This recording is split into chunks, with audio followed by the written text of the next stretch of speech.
দেশে যে এক ধরনের অচলাবস্থা তৈরি হয়েছে এবং চারিদিকে গুঞ্জন চলছে সেনাবাহিনী এবং সরকারের মধ্যে সম্পর্কের টানাপোড়েন শুরু হয়েছে, সেই বাস্তবতা সত্য নাকি মিথ্যা নাকি অতিরঞ্জন, এই ব্যাপারটা অবশেষে সেনাবাহিনী থেকে একেবারে পরিষ্কার করে দেওয়ার চেষ্টা করা হলো। সেনাবাহিনী থেকে প্রেস কনফারেন্স করে সাংবাদিকদের সঙ্গে খোলামেলা কথা বলা হলো। সরকারের সঙ্গে সাম্প্রতিক সম্পর্ক, করিডোর ইস্যু, নিরাপত্তা ইস্যু, মব ভায়োলেন্স, অনেক কিছু বলে দেয়া হলো। সেনাবাহিনী থেকে যখন স্পষ্ট বার্তা দিয়ে দেয়া হলো, তখন প্রশ্ন আসে, সেনাবাহিনী হঠাৎ করে প্রেস কনফারেন্সের প্রয়োজনীয়তা কেন অনুভব করলো? দেশের অবস্থা কি নাজুক পরিস্থিতির দিকে যাচ্ছে? যে পরিস্থিতি আসলে সেনাবাহিনীর চোখে পড়েছে, সেনাবাহিনী চাইছে না দেশের পরিস্থিতি আরও নাজুক অবস্থার দিকে যাক, সেই কারণেই কি তারা সংবাদ সম্মেলন করে সব কিছু পরিষ্কার করে দেওয়ার চেষ্টা করলেন এবং সেখান থেকে বলে দেওয়াও হলো যে এখন থেকে সেনাবাহিনী নিয়মিত সংবাদ সম্মেলন করবে প্রতি সপ্তাহে। এরকম পরিস্থিতিতে অনেক প্রশ্ন সামনে আসে। সেনাবাহিনীর দুইজন চৌকস অফিসার সংবাদ সম্মেলনে অনেক কিছু স্পষ্ট করে কথা বলার চেষ্টা করলেন এবং সরকারের সঙ্গে তাদের সম্পর্কের ব্যাখ্যাটাও দেওয়ার চেষ্টা করলেন। সেই ব্যাখ্যায় কি উঠে আসলো, কোন চমকপ্রদ তথ্যগুলো উঠে আসলো, সেনাবাহিনীর অবস্থান এবং ভূমিকায় বা কী হবে, সেই আলোচনাই করবে এই ভিডিওতে। থাকবেন পলিটিক্স টিভির নিয়মিত আয়োজনে।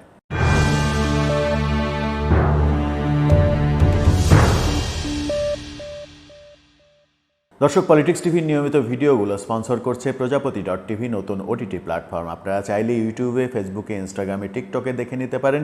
ডেসক্রিপশন বক্সে লিঙ্ক দেওয়া থাকবে, সেখান থেকেও আপনারা দেখে নিতে পারেন প্রজাপতির কার্যক্রম। চলে যাচ্ছি মূল ভিডিওতে। বলছিলাম সেনাবাহিনী প্রেস কনফারেন্স করলো। সেনাবাহিনীর দুইজন অফিসার প্রেস কনফারেন্সে অনেক কিছু পরিষ্কার করার চেষ্টা করলেন।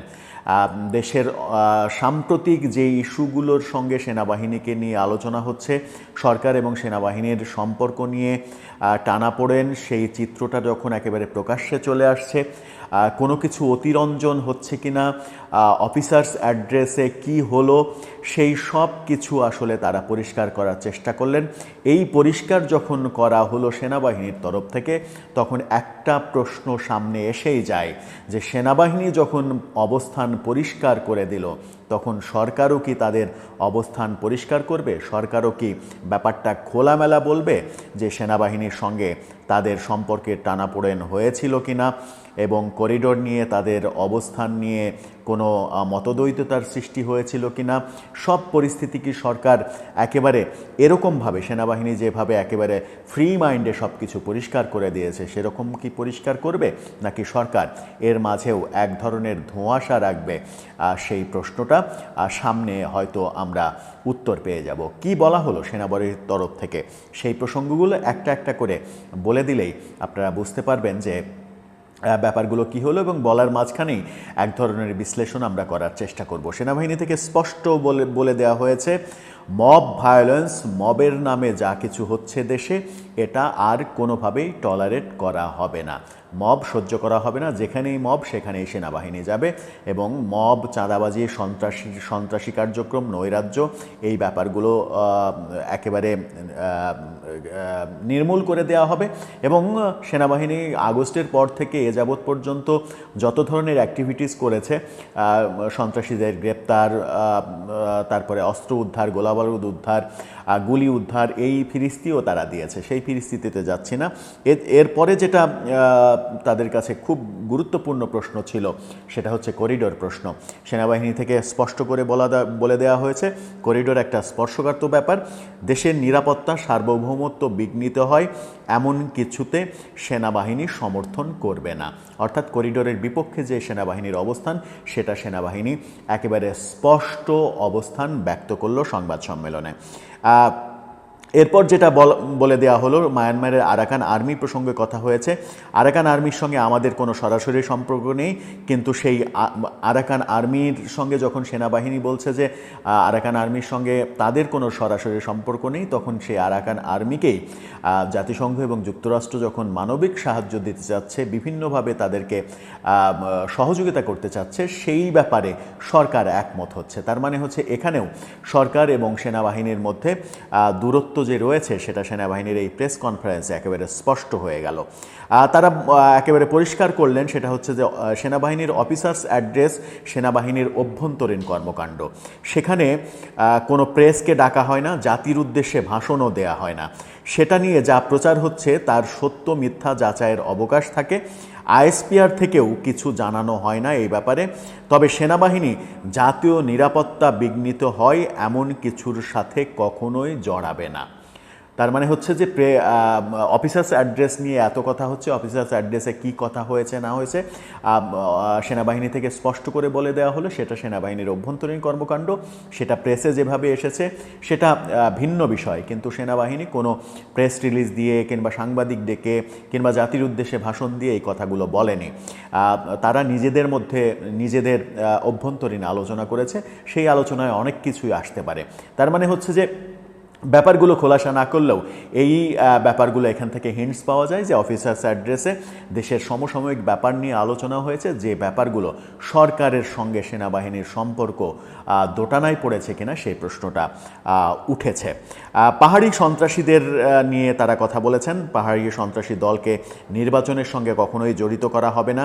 সরকার এবং সেনাবাহিনীর মধ্যে যথেষ্ট সৌহার্দ্যপূর্ণ পরিবেশ রয়েছে এমন কথা বলার চেষ্টা করা হয়েছে, এবং একটা খুবই মজার কথা বলার চেষ্টা করা হয়েছে। এখানে পরিবারের উদাহরণ দিয়ে বলা হয়েছে যে একটা পরিবারে যখন আমরা বাস করি তখন পরিবারের ভাই বোন মা বাবা তাদের মধ্যে তো কোনো বিষয়ে একটু মতদ্বৈততা হয়, একটু মনোমালিন্য হয়।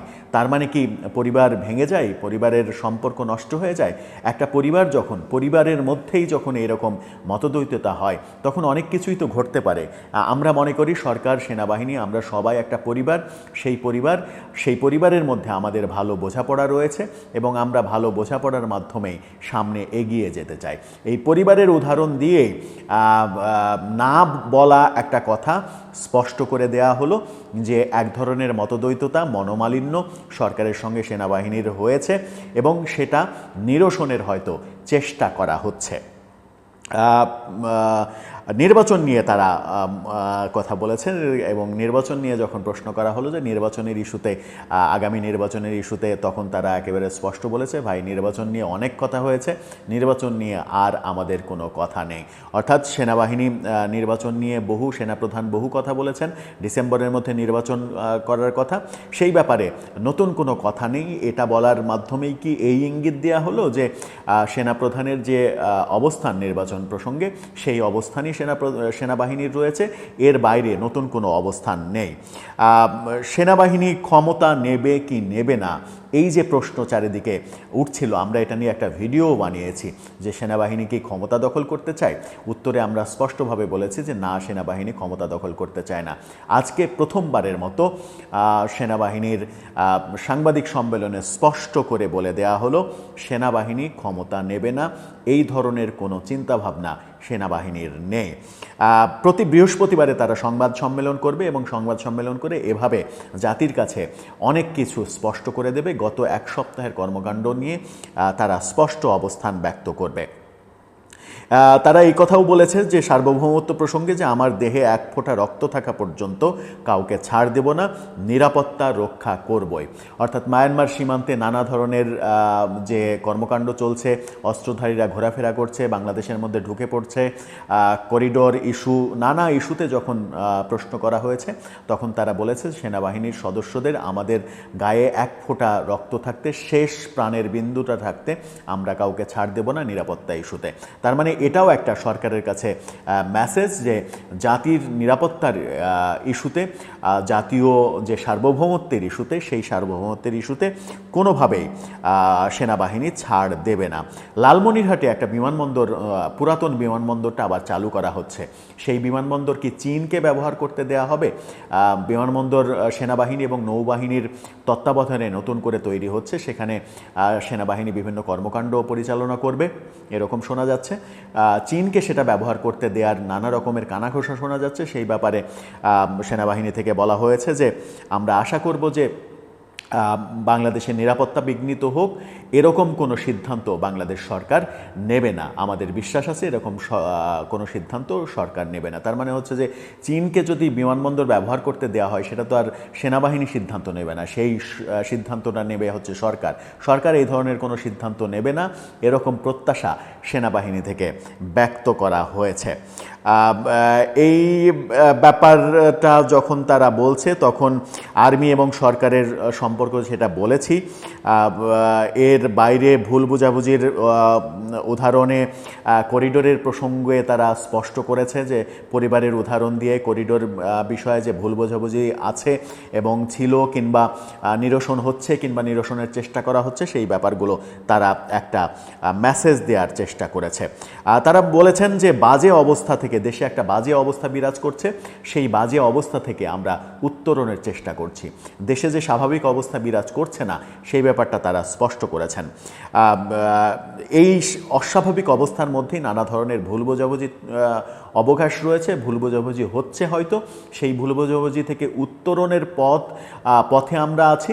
সেই ভুল বোঝাবুঝি যেন না হয়, সবাই মিলে যেন কাজ করতে পারি, সেই চেষ্টা আমরা সব সময় করতে থাকবো। আমরা সেই চেষ্টা করছি। পুশ ইন নিয়ে ভারত যে পুশ ইন করছে বাংলাদেশি নাগরিকদের পাঠিয়ে দিচ্ছে, সেই প্রসঙ্গে বলেছেন যে পুশ ইন নিয়ে বিজিবি এবং সরকার কাজ করছে। যদি তারা মনে করে যে সেনাবাহিনীর প্রয়োজন রয়েছে তাহলে সেনাবাহিনী সেখানে অংশগ্রহণ করবে কিংবা সেনাবাহিনী সেখানে হস্তক্ষেপ করবে। এই ব্যাপারগুলো মোটা দাগে তারা পরিষ্কার করার চেষ্টা করেছেন। সবথেকে গুরুত্বপূর্ণ যে বিষয় সেটা হচ্ছে যে সরকার এবং সেনাবাহিনীর সঙ্গে যে একটা টানাপোড়েন শুরু হয়েছে সেটা পরিবারের উদাহরণ দিয়ে, পরিবারের মধ্যেও ভুল বোঝাবুঝি হয় সেই উদাহরণ দিয়ে ইনডাইরেক্টলি বোঝানোর চেষ্টা করা হয়েছে।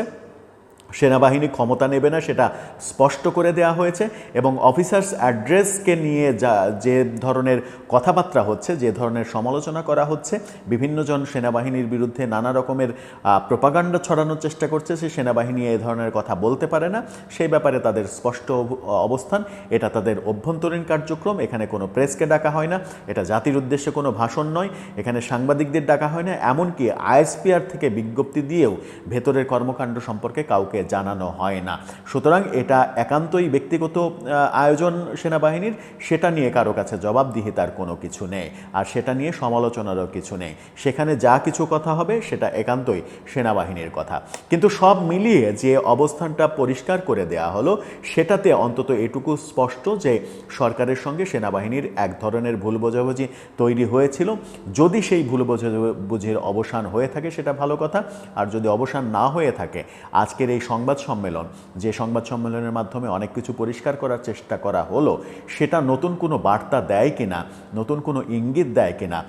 এরকমও হতে পারে যে সেনাবাহিনী সম্পর্কে কেউ নানা ধরনের প্রোপাগান্ডা ছড়িয়ে মানুষকে ভুল বোঝানোর চেষ্টা করছে, মানুষকে যেন তারা ভুল বোঝাতে না পারে সেই কারণে সেনাবাহিনী নিজেই উদ্যোগী হয়ে একটা সংবাদ সম্মেলনে ব্যাপারগুলো একেবারে খোলাসা করার চেষ্টা করলেন, যেন মানুষ সব কিছু জেনে যায়।